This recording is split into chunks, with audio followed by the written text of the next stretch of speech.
Buenos días, queridos hermanos, bienvenidos a un programa más de Tierra Buena para que podamos reflexionar como es costumbre cada semana en las lecturas y el evangelio que escucharemos el próximo domingo, que ya es el 29º domingo del tiempo ordinario. Entonces le damos la bienvenida al Padre Miguel. Buenos días. Buenos días, Toñito.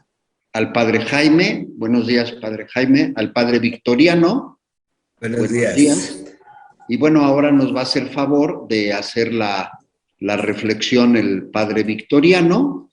Y pues yo le quisiera preguntar al Padre Victoriano, ¿quieres decir algunas palabras, Padre, o pasamos a leer? Yo diría pasar inmediatamente al texto. Es un tema muy actual, es el ejercicio de la autoridad en la comunidad cristiana. Entonces, pues vamos a ver qué tal, cómo Muy nos bien. inspira el Señor. Le pedimos al Padre Jaime, como es costumbre, ¿no? A ver. Que nos hace favor de leer el texto. Sí, claro.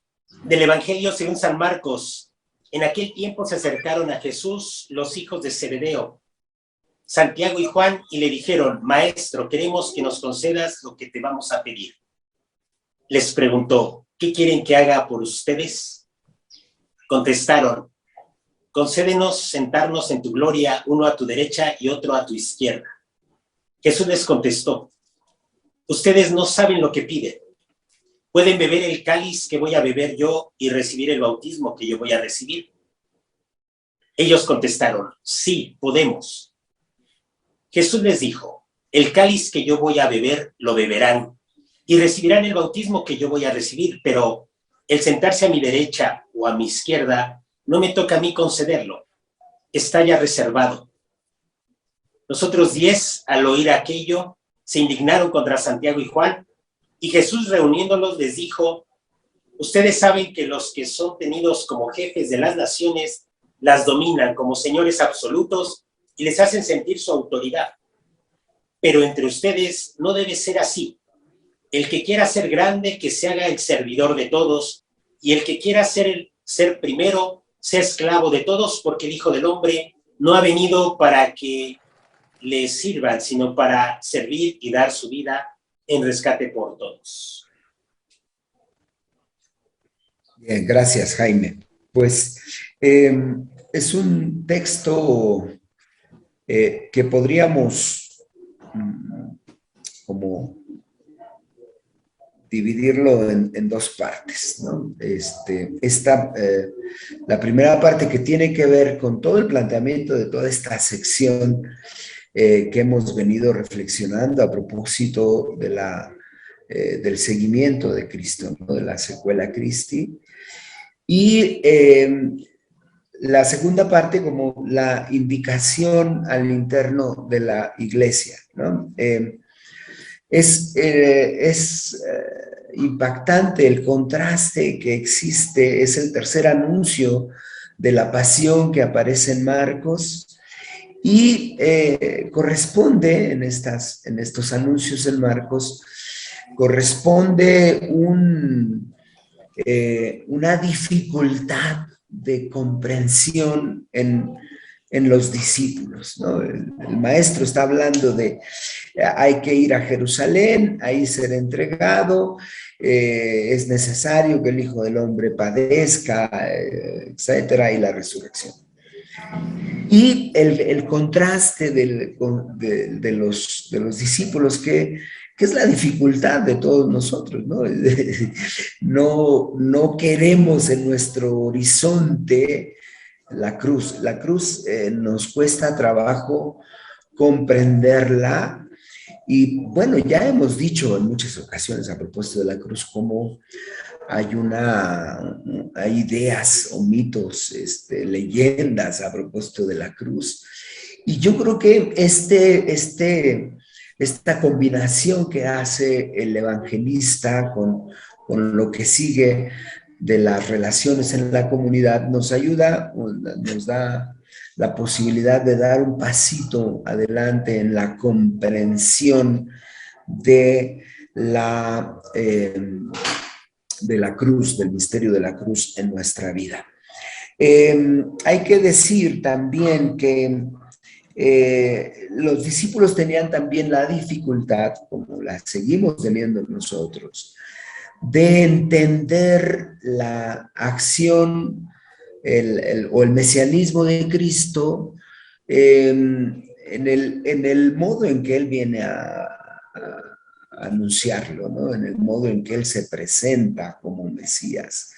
Y había pues toda esta cuestión, como digo, una tentación que sigue presente en nuestra vida, de un mesianismo o de una afirmación de poder más temporal que la construcción del reino y nuestro camino hacia la eternidad, porque pues ese es el punto fundamental, ¿no? Lo que destaca ahí fundamentalmente, o lo que está ahí al final del camino, pues es la resurrección que hay que pasar pues a través de la cruz. Y entonces, los discípulos, no nada más Santiago y Juan, que ya sabemos cómo Santiago y Juan pues eran de los más íntimos, era del círculo, del primer círculo de Jesús, que lo vemos presente en todos los principales momentos del ministerio de Jesús. Y uno podría pensar, ¿cómo es posible que no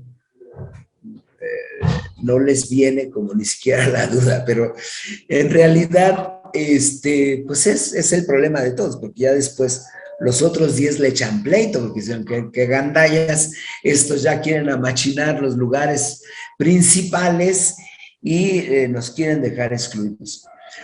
Porque fíjense, la segunda parte, como ya lo sabemos, es, como ya decía, pues tiene que ver con cómo se ejerce el principio de autoridad, porque en nuestra historia, en la historia de la Iglesia Católica, el ministerio, que es literalmente un servicio, se ha revestido de poder.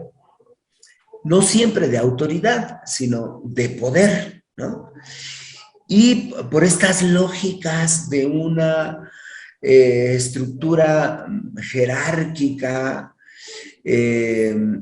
no siempre se ve o no siempre resplandece como la indicación. Es muy precisa la indicación de Jesús en los evangelios, en esta invitación a cómo la relación de autoridad necesita situarse en la lógica del servicio. A mí me parece, yo no lo he leído de ninguna parte, pero a mí me parece que la jerarquía que Jesús establece, pues no tiene que ver con el que tiene más saliva que trague más pinole, ¿no? Sino justamente con esta lógica de el servicio. Dice, ustedes saben que aquellos a quienes se considera gobernantes entre los pueblos paganos, dominan con tiranía y abusan de su poder. Es decir, la cuestión en el orden, vamos a decir, humano, en el orden pagano, si quieren, como para usar la misma expresión que dice Jesús, tiene que ver con cómo domino, cómo controlo, ¿no?, al otro. Y esta lógica pues se ha mezclado. Ya ves que luego se dice, es que la iglesia no es democrática. Yo creo que tampoco es monárquica, ¿no? Y yo personalmente, yo no sé si exista la democracia o qué democracia. A mí, más avanzo en mi edad, me parece como también una quimera. Pero fíjate, el maestro da indicaciones muy precisas que nos pueden ayudar pues a construir un dinamismo distinto al interno de la iglesia. A mí me llama mucho la atención el Santo Padre el domingo, llama a un proceso de consulta que durará por ahí de 2 años, donde el punto central de esta consulta es justamente el ejercicio de la autoridad. Y obviamente no es gratuito, porque uno puede decir, ¿qué puntadas del Santo Padre que se pone? Porque justamente hoy por hoy está haciendo crisis, una crisis tremenda, porque como ya hemos visto en el camino sinodal de Alemania, pues va encaminado justamente a uno de los principios fundamentales, es el ejercicio de la autoridad al interno de la iglesia. Precisamente porque, obviamente, el Santo Padre, como digo, no se le ocurrió un día en la mañana mirando al Tevere, sino dándose cuenta de que es una dificultad hoy por hoy el ejercicio de la autoridad en la iglesia. Y entonces, el principio fundamental, y me parece a mí en toda relación humana, pero sobre todo a quien está llamado a ejercer un ministerio que no es poder, sino que es servicio, necesita vivirse en esa lógica. Por eso me parece que esta composición que hace Marcos nos ayuda a entender un poquito más el sentido de la cruz, porque el sentido de la cruz tiene todo que ver con la disponibilidad al servicio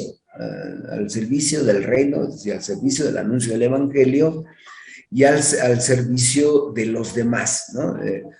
Lo dirá de otro modo en Mateo, me parece, el que quiera ser el primero, que sea el último y el servidor de todos. Es decir, la posibilidad de la construcción, incluso no solamente al interno de la iglesia, sino de una sociedad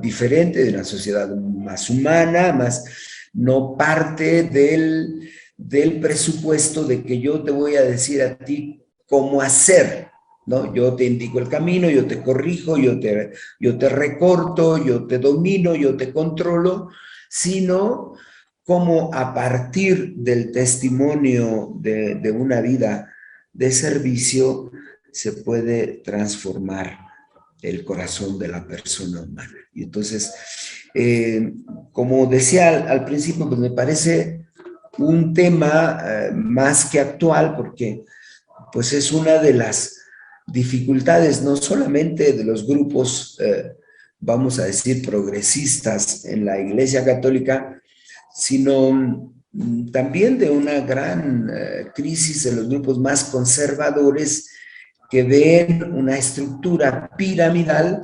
donde hay que conducir como soldaditos a todos, pues poniéndole muchas veces una camisa de fuerza al evangelio, ¿no? Pues yo ahí me detengo y pues ya. Muy bien. No, pues muchas gracias, Padre Victoriano. No sé, Padre Miguel, quisieras... Sí, es un tema muy interesante. Yo pretendo abordarlo desde un punto de vista distinto. Bueno, lo que dice Victoriano me parece la clave de todo, pero yo lo quiero abordar desde el punto de vista de la catequesis que hace Marcos para su comunidad. Quien entra a la comunidad cristiana, que no es la práctica que hoy tenemos de los bautismos de niños y de las familias cristianas, sino quien se convierte y que entra en un proceso de formación, tiene una carga de educación que se nos da desde la infancia, y esta carga es la de sobrevivencia. Tienes que ser el mejor, tienes que ser el más fuerte, porque si no, te van a atropellar en la vida y te vas a quedar en todo caso muerto. La sobrevivencia es una realidad que nosotros aprendemos desde que somos bebés, desde el vientre materno, comenzamos a patalear por la sobrevivencia. Y entonces, en la infancia, se da un proceso de comprensión del más fuerte, del líder, del alfa, y los que están abajo se hacen marrulleros, se hacen interesados, ¿no? No solo la persona que está dominando, el niño que está dominando, sino los niños que se van colocando marrulleramente para gozar el beneficio de los fuertes, ¿no? Entonces, cuando uno entra a la comunidad cristiana, uno trae esa carga. Yo recuerdo mucho que en mi infancia me decían, si quieres ser barrendero, no importa, sé un barrendero honesto, pero el mejor barrendero del mundo. Este es la fuerza con la que nosotros vamos siendo educados. Hay una película italiana que se hizo una versión gringa, pues muy chafita, pero que Marcello Mastroianni dice, yo les decía a mis hijos que fueran alguien, y ahora pienso que pueden ser cualquiera. Es decir, hemos sido educados para crecer, para ser exitosos, para dominar, y la vida no nos recompensa muy profundamente esta fuerza que nos lleva adelante. Lo que hace Marcos, es decir, cuando entres a la comunidad, ya sabemos que tienes esta carga que te han dado de sobrevivencia, del éxito, de dominar a los demás, pero tú tienes que dar un paso en la madurez. La madurez es aceptar la cruz de Cristo, y la cruz de Cristo te hace que tú puedas tomar una perspectiva nueva de la sobrevivencia que ya no es el ser más y el ser exitoso y el más fuerte y el más poderoso, sino que te tienes que dar el lujo, el lujo inconmensurable de cambiar toda esta carga emocional, educacional de la infancia por una madurez que te dice que tienes que servir. Tienes que servir, y el servicio es lo que te va a hacer autoridad. Del servicio se desprende la autoridad. La autoridad no se elimina, se transforma el método de acceder a la autoridad. La carga infantil nos dice que tenemos que ser autoridad porque somos el más fuerte, el mejor, el de hasta arriba. Ahora, el modo de acceder a la autoridad es distinto, porque ese modo en la madurez, no en la infancia, pero sí en la madurez, va significando autoritarismo, cosas no resueltas en la persona, cosas que Victoriano puedes aportar aquí mucho desde el punto de vista de la psicología. Una persona que permanece en la idea de aplastar a los demás es una persona que no ha madurado, no ha dado el salto de maduración. Y entonces el Evangelio nos propone un salto de maduración. Toda esa carga de la infancia, repito, se tiene que transformar por el signo de la cruz. Y el signo de la cruz nos va lanzando otro tipo de maduración, otro paso definitivo de la maduración. Si bien en la infancia te dijeron que tenías que ser el más poderoso, ahora la cruz te dice que tienes que ser el servidor de todos. Es un mundo al revés, pero un mundo más feliz, mucho más feliz. El de la cruz es un modelo de transformación de la persona mucho más feliz. Yo estoy en contra de esta visión nefasta de que la cruz es sufrimiento, que la cruz es masoquismo, sadismo. No. La cruz es el símbolo de un salto de madurez, a una capacidad de entrega. Así como el adolescente que se casa en su juventud y se va dando enfrentonazos, frentazos, porque nace un hijo y ya no va, dice Sergio, mi compadre, que cuando nace un hijo ya no vuelves a dormir igual. Aunque se case, aunque tenga sus hijos, ya que sea grande, no se duerme igual. Ese es el paso de madurez que nos significa la cruz. No volver a dormir igual. Tener en nuestro haber a todo el universo. En estar muchas veces pensando en muchos momentos, pensar cómo servir a los demás. Cambiar los pensamientos egoístas por pensamientos de servicio. Los pensamientos de chismes por pensamientos de servicio. Estar imaginando, viéndonos cómo servir más. Y esto nos da una perspectiva de felicidad. Yo, este pasaje, esta catequesis de Marcos, me parece una catequesis de felicidad, porque si sigues con tus ondas de la infancia, pues te vas a morir, te vas a estrellar contra la realidad. Yo es lo que yo veo, Toñito. ¿Cómo les parece? No, muy bien, Padre Miguel. Padre Jaime, yo creo que con esto redondeamos más. A ver el Padre Jaime qué nos hace. No, pues ya. No es cierto. Yo me voy, yo señalo un poco esta idea de la indignación de los 10. Sí creo que esta idea de supervivencia, la que comentaba el Padre Miguel, esta idea de ser mejor, lleva a una cadena de resentimiento, de odio, de hostilidad, de muerte. Entonces, yo creo que aquí es un espacio muy, muy bello el que presenta el Evangelio, porque es el discípulo que se abre, que abre esta infancia, que abre lo que quiere, lo que caprichosamente quiere conquistar, lo que dice, sí puedo lograrlo. Es ese capricho que al final de cuentas, conforme va creciendo, nos va a llevar a un ambiente de mucho resentimiento, de mucho odio.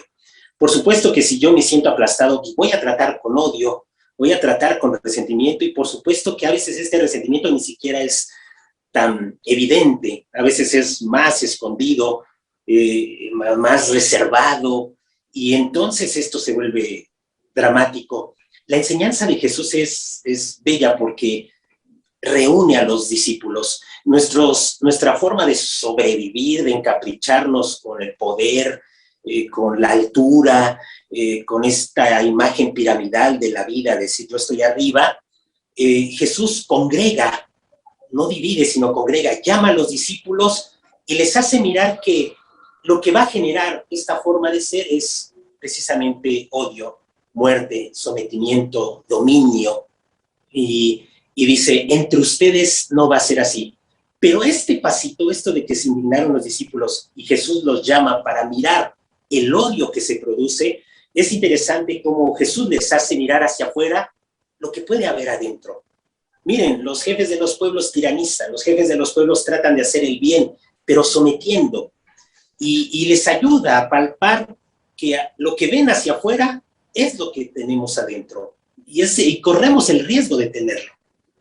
Corremos el riesgo de hacernos del poder, de decir, pues aquí yo mando, aquí yo hago, aquí yo propongo, estas ideas son mejores.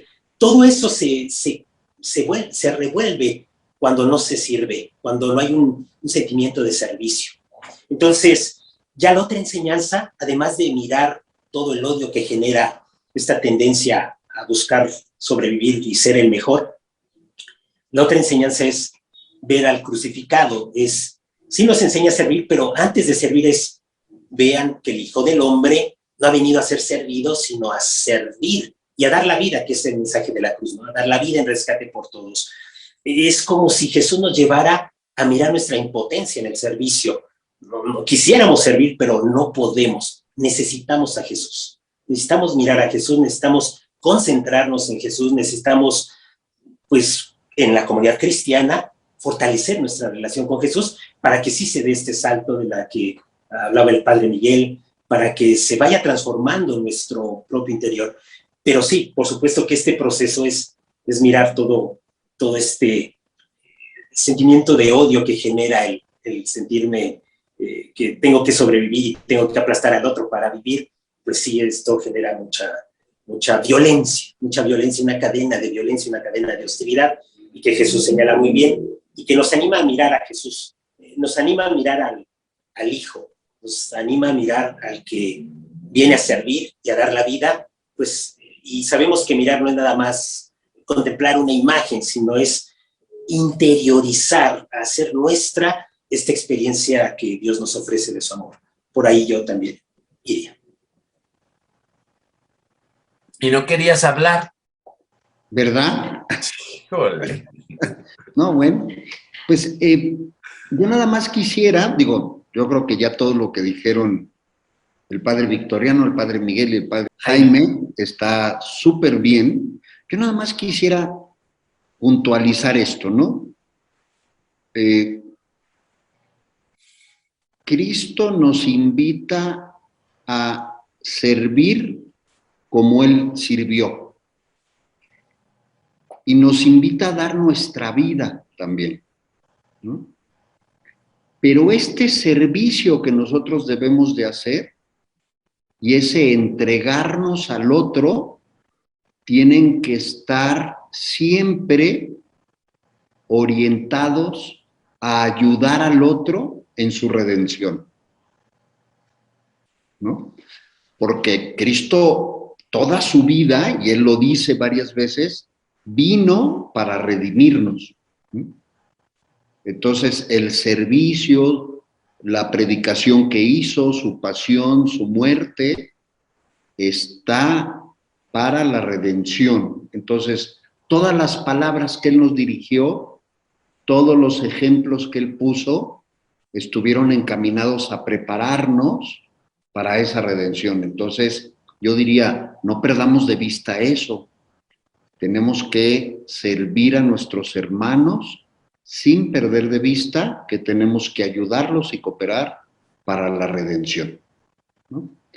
Y yo me quedaría también con a mí me encanta siempre cómo es Jesús, ¿no? Por todas las cosas, pero me encanta particularmente cómo Jesús siempre pregunta, ¿no?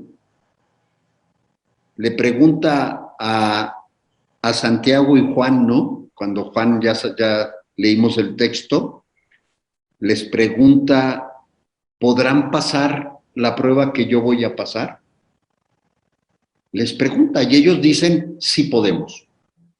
Y Jesús, que todo lo sabe porque es Dios, le dice, ciertamente pasarán la prueba. Entonces, Jesús sabe perfectamente qué va a pasar con todos y cada uno de los discípulos, pero vemos en los evangelios que Jesús siempre pregunta, ¿no? Entonces Jesús siempre nos va a preguntar a nosotros, porque Jesús me pregunta a mí, le pregunta al padre Vic, le pregunta al padre Jaime, le pregunta al padre Miguel, y sabe qué va a pasar, ¿no? Pero nos pregunta, y esa pregunta es para que tomemos conciencia e interioricemos la respuesta que nos está preguntando Jesús. Sí. Entonces, yo les pediría que este domingo particularmente estuviéramos abiertos, porque Jesús nos va a preguntar a cada uno si podemos acompañarlo con nuestra vida y cada quien pues le responderá lo que cada quien su fe y su amor le inspire, ¿no? Yo con eso me quedaría hoy, ¿no? No sé si alguien quisiera agregar algún comentario final. Yo quisiera, en base a la experiencia de muchos años en la iglesia, no solo los años de sacerdocio, ni siquiera los años de seminarista, sino los años que pues tengo de haber entrado a la comunidad cristiana. Veo siempre que al poder se le critica porque no hace esto, ¿no? Y yo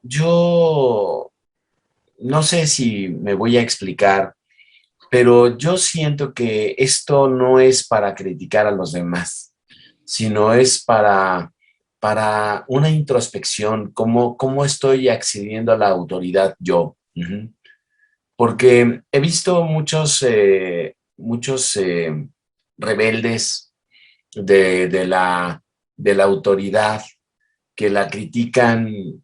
Criticamos al arzobispo, criticamos al papa, criticamos a la catequista coordinadora, al párroco, porque no nos late cómo hacen las cosas. Y esta crítica tiene a la base un sentido. Yo lo haría mejor. Yo lo haría mejor. Y yo lo haría mejor es el peligro de la comunidad cristiana. Pensar que uno lo haría mejor. En el sentido del futuro. No, esto es en el presente. ¿Cómo lo estás haciendo hoy? ¿Cómo lo estás llevando a cabo hoy? No te proyectes en el futuro. Si yo fuera presidente, si yo fuera obispo, si yo fuera mamá, yo si fuera la directora de la escuela, yo si fuera la catequista principal, si yo fuera el sacristán mayor, esta idea de futuro nos pone un tapón en el cerebro. No, esto no es para el futuro, esto es para el presente. ¿Cómo en mi lugar en la comunidad estoy volteando este dato de madurez? Por donde me lleve Dios, si me van a hacer obispo, pues que me hagan obispo. Si no me van a hacer obispo, que no me hagan obispo. Si me van a hacer la directora de la escuela, pues que me hagan la directora de la escuela. Pero si no me tocan, pues no. Yo tengo que estar en el presente, en el presente. La pregunta de Juan y Santiago tiene un truco, en el futuro, en el futuro. Ese es el tapón en el cerebro para no hacer caso de lo que estás viviendo en el presente. Yo entraría en esa diferencia del futuro y el presente. Muy bien, Padre Miguel, pues muchísimas gracias. No sé, quisiera el Padre Victoriano, el Padre Jaime, hacer algún comentario adicional o... Pues esta parte que tú señalabas, diácono José, de la respuesta de Jesús, ciertamente pasarán la prueba, ciertamente beberán el cáliz. Eso a mí se me hace como una expresión de mucha esperanza. Es como si nuestro proceso estuviera en manos de Él. Aunque nosotros decimos, ya damos el salto, sí podemos, sí lo logro, parece que el misterio así de este salto queda en manos de Dios y Él dice, ciertamente lo darán. No a nuestro tiempo, quisiéramos nosotros ya darlo, sino es un tiempo que Dios va, no sé, lo va realizando sin pensar en esta imagen superficial de que, bueno, todos se lo dejamos a Dios y ya.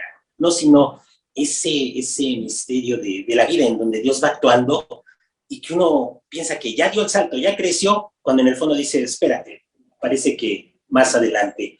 Esto es interesante. Esto también, por ejemplo, Jesús con San Pedro en el Evangelio de Juan dice, darás más tarde la vida, ¿no? Esto no lo entenderás más adelante cuando estará dándole los pies. Es este proceso, ¿no? Que está en manos de Dios. Entonces, cuando le dice, ciertamente darán la vida, ciertamente sí pasarán la prueba, es como algo de esperanza, ¿no? En medio de nuestra necedad a veces. Sí.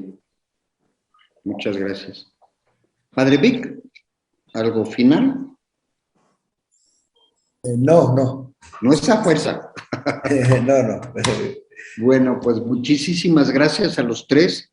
Pues queridos hermanos, ahí está pues nuestra reflexión, nuestra propuesta de reflexión para este domingo. Muchísimas gracias por vernos y escucharnos, y pues les pedimos, si les gustó, pues denle like, si no les gustó, pues denle dislike, y déjenos sus comentarios. Para nosotros son pues muy importantes, los revisamos y trataremos de ir poco a poco haciendo mejor estas reflexiones. Y también les pedimos que, si les gusta este programa, pues inviten a más personas, pues para que se suscriban al canal y pues podamos ir difundiendo a más queridos hermanos esta reflexión y esta palabra de Dios. Muchísimas gracias, que tengan un fin de semana lleno de la bendición de Dios. Cuídense mucho y esperamos vernos la próxima semana. Hasta luego. Bendiciones.